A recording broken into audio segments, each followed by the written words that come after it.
1 Peter 5:8 says, "The devil is seeking whom he may devour."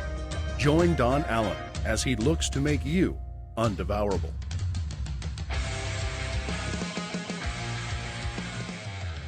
Thank you for giving me 7 minutes of your day to make you undevourable. I'm your host, Don Allen.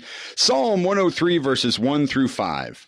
It says, "Bless the Lord, O my soul, and all that is within me. Bless his holy name.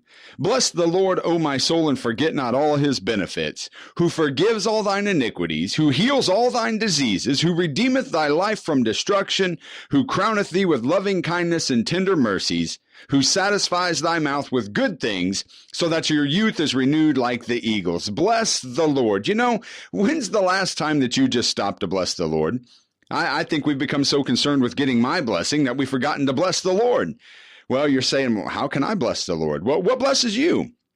How about something so simple like thank you? Thank you for what you've done. See, we forget sometimes of all that your God has done. I think it's safe to say that none of you would be hearing this program if God hadn't done something in your life. And I'm absolutely certain that I would not be here on this program if God had not done something in my life. And so we need to bless the Lord. Bless the Lord and forget not all of his benefits. The church acts like we don't have any benefits anymore. We act like becoming a Christian was a minus in our lives. We focus on all the thou shall nots, and we missed all the thou get tos. That cross that Jesus hung on, it wasn't a minus. It was a plus.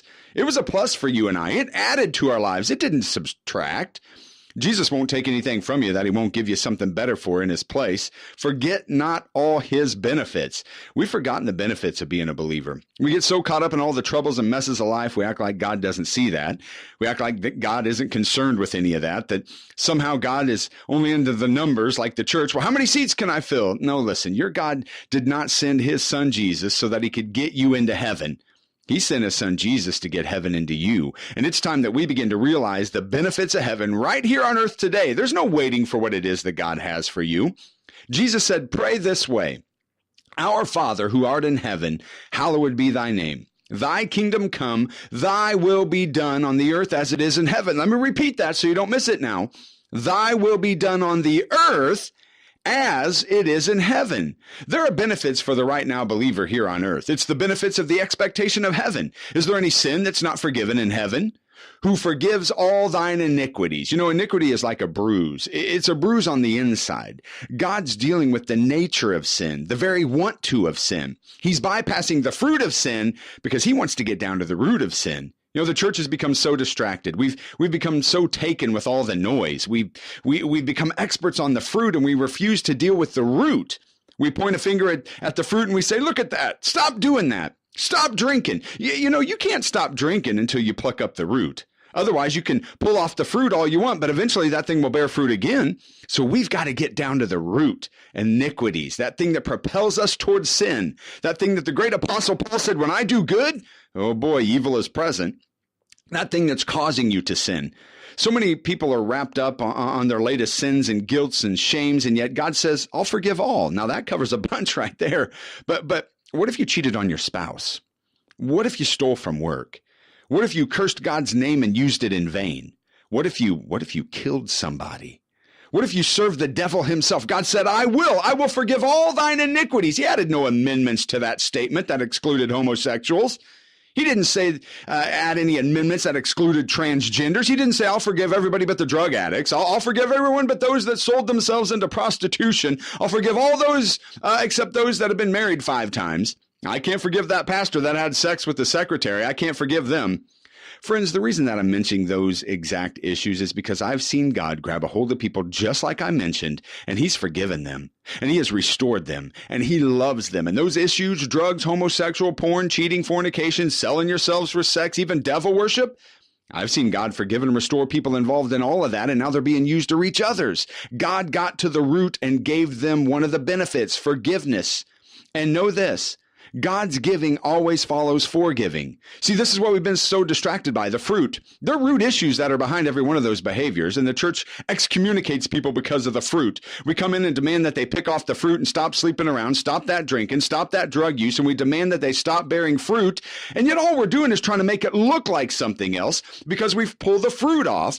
And so they look good for a while, but because we don't see fruit anymore. But eventually fruit will grow back if you don't pluck up the root inside. We get so upset with sin trees producing sin fruit. And so we wrote people off. Well, they went back to it. I can't help them anymore. No, you didn't help them. You made them pull the fruit off to look like something that they aren't yet. You have to get to the root, and God says, I will forgive all thine iniquities. That's the root. It's deep down. This is why we continue to sin ourselves. We've been taught to deal with fruit. Stop that. Stop doing that. Well, God says, I'll forgive all thine iniquities. Isaiah 53 and verse 5, but he was wounded for our transgressions. He was bruised for our iniquities. Bruised. See, there was a punishment demanded for those iniquities, right? And Jesus paid the price for your iniquities. He went to the root. Thy will be done on earth. Is there unforgiveness in heaven? Is there some sin that God is saying that he just can't get over that you've done? I mean, could you imagine entering into heaven, having those feelings of guilt and shames in heaven? No. This is why we always look forward to heaven. Well, guess what? You don't have to wait for that. See, this is what God wants for you here on the earth. It's part of the benefits package for becoming a follower of Christ. Now, listen, there's no excuses for sin, but at the same time, you got to come to him. You got to let him wash you clean. You got to let him forgive you. And you know what? While you're at it, you got to forgive yourself. I know that's one of the hard things. You got to forgive yourself, and you got to forgive them. Now listen, once you tap into the benefits of forgiveness, the devil can't hold that over your head anymore. And you know what that's going to do? That's going to make you undevourable. Thanks for listening.